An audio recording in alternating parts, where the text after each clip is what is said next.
Okay, I'm going to do a performance. Yes. I'm going to do a play. My play is called Caves. Okay, I'm going to use 3 props for this play.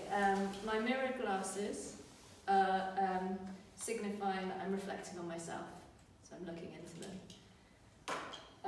My actual glasses, that I've got contact lenses in, so I can't actually see through them when I put them on, but they are signifying the lenses that I'm looking through the world with. And so, but I'm not looking through them, but if you can pretend, because if I look through them, I can't see anything. And then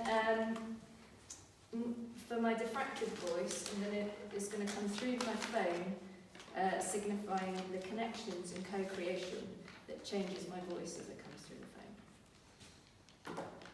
Okay, so. Reflection.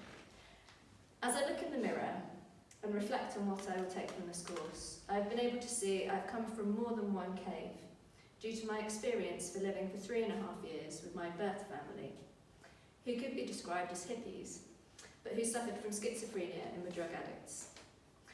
I moved to my foster family, who were strong Christians attending a Baptist church and were very conventional. I may not have called them caves, but I knew very early on that there were different ways of being.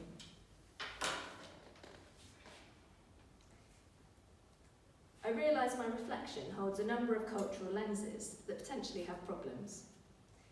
I've called my parents hippies. So what does that mean for everybody here? What would you say hippie means to you? Alternative lifestyle. Sorry? Alternative lifestyle. Alternative lifestyle. Floaty clothes. Floaty clothes, yeah. No Free goals. Free love, yes. No goals. Like there's no goals like No that. goals, yeah. Yeah. No. Pacifist. Pacifist. Sandals. Sandals. Knitting. Flowers. Flower power. Flower power, yeah. Freedom. Sorry? Freedom. Freedom, And yeah. tie-dye. And tie-dye. Yeah, great. So a quick Google identifies hipsters as a counterculture movement, one that rejected the mores at the time, that they gained their name from being hip or aware of what was going on in the world around them. I know I held a romanticised view, a bit like some of the ones you've just said there, of my parents as hippies growing up, and yet an alternative view of hippies is that they're dirty, lazy, and generally an insult. I've also used the label schizophrenia, and the word suffer to describe the experience. This comes from a medical model that wants to categorise ill health and reduce people to a label. I've also used the term drug addiction, which is a label as well, and it has a level of judgment attached to it, as does drug addict, potentially suggesting that the problem lies with them for having the addiction, rather than perhaps the drug that has addictive qualities. On the other hand, due to the taboos that are around mental health and mental illness and drug use, I feel there's also a responsibility for me to use those labels in order to open up the discourse so that we don't just ignore them as taboos and stop us from shying away from them because they're generally seen as socially unacceptable and difficult subjects to discuss. I've given my foster parents more socially acceptable labels, and yet they are still labels. I generally accepted their cave until I was 18. I saw myself as a born-again Christian, immanent and yet a personal God that was omnipresent. Whilst on one level this cave provided me with a value base that was very important to me, and it had protective qualities, in that I did not follow the potentially damaging pathways that I could have done, like my biological parents, for example, who took drugs. Or I could have got pregnant as a teenager, like many of my peers did. These pathways could have limited or harmed me. However, the Christian worldview is far from lacking problems.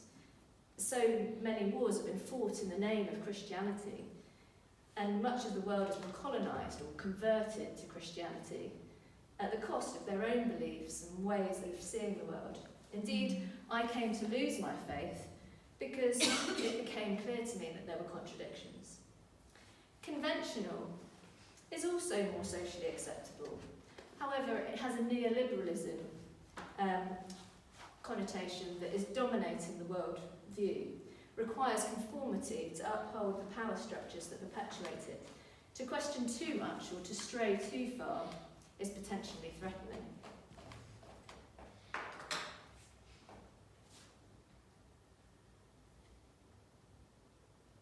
As diffraction is always in motion and in a constant state of becoming, I recognise that the very nature of trying to limit what I have gained is problematic, as it is always on the move, and the very use of the words I and my problematic. In that way, the words are under erasure, for there is no I or my, but the many interactions experienced, meaning that I materialises through interactions, and the ability to act emerges from within the relationships co-created through this course, and that I do not sit outside of it, as my reflection and reflexive voices have done. So now I and my are under erasure, they can be used just for kicks. Reseeing my childhood in a diffractive process of interactions with both families and the many other families, both human and non-human, of animals, trees, plants, hills, rocks, sea, that co-created relationships in a continual process of becoming. I realise how I cannot revisit my childhood because those interrelationships are not severed by a form of linear time, but spatially are continually co-creating who I am.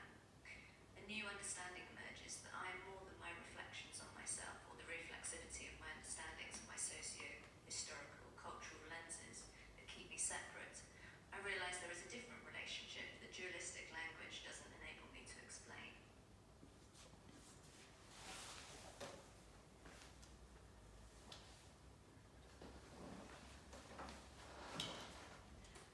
I think that understanding there are many different ways has helped me to understand that other people have caves, and that has made me aware and interested in them and be more accepting of them.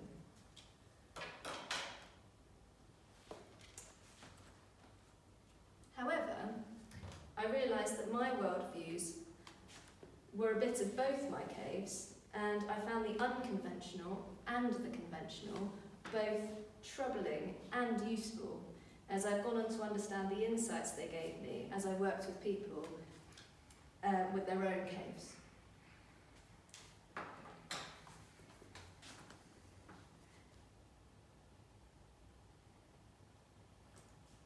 In my research, I've described my way of being that came out of my childhood experiences as caring as mutuality. However, I have struggled to explain what I meant as the dualisms of caring, one for another, and mutuality as being a giving and taking, or sharing, or cooperation, still anticipate a dualism. With dualisms come hierarchies, and they are what I've been trying to remove. What would caring as mutuality be in a diffractive sense? Perhaps co-created relationships with a multiplicity of ways, lines of flight even, that are always moving and changing. What does that do? It frees me to reimagine my ways of working in a different paradigm that is based on multiplicities, has no hierarchies, is in motion and is co-created, to name just a few benefits, whilst recognising it is still another cave.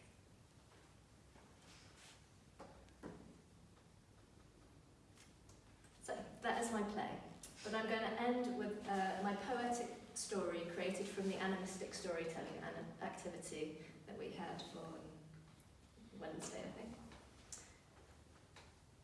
Wandering along went the Sprint River, tumbling in a hurry across the sleeping bed, reminding me to consider my motion as I travel along in a parallel path. I find my way comes together with chickens, pleased to meet their reflected friends, mirroring my own processes back to me. On I go to be reminded of the lenses that shade my world. My thoughts and feelings merged in motion as I come to settle my gaze on the concentration camp children's art, left lonely in false pretense, holding the memory of their creators, so those who look at them may never forget their betrayal.